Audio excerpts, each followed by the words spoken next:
as you keep on praying, as you keep on moving forward, as you keep on trusting the Lord, you will get answers to your prayers in Jesus' name. Amen. Every barrier will break.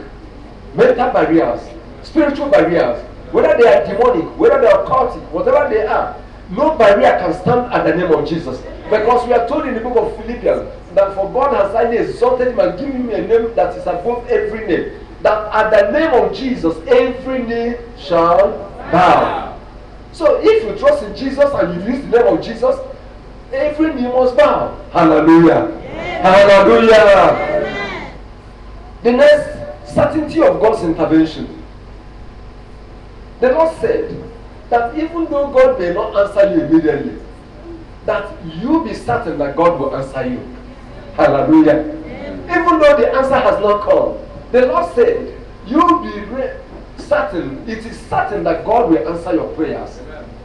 It is certain that God will hear your prayers. Amen. He said, this woman kept on going, and that hard king, that ungodly king, that hard-hearted king, that unsympathetic king changed his mind. He said, God will definitely answer you speedily. The Lord added the word speedily. Hallelujah. Amen. Hallelujah. Amen. And what does it mean? That if you persevere, the answer is sure to come. If you continue, the answer is sure to come. If you pray and lose hope, you may lose the answer. Israel came close to possessing the land. They lost hope and they went back and died in the wilderness. The generation that believed came to the same point and believed God and started conquering. The difference between those who possess and those who do not possess is that those who possess keep on believing God that they will possess.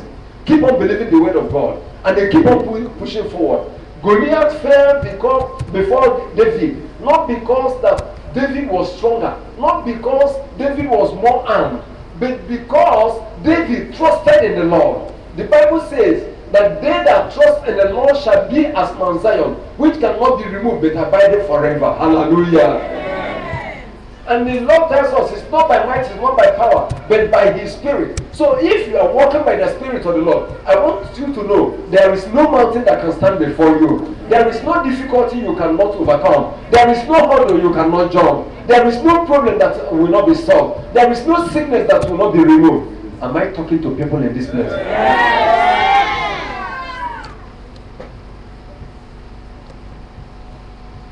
Some people will come, they say, well,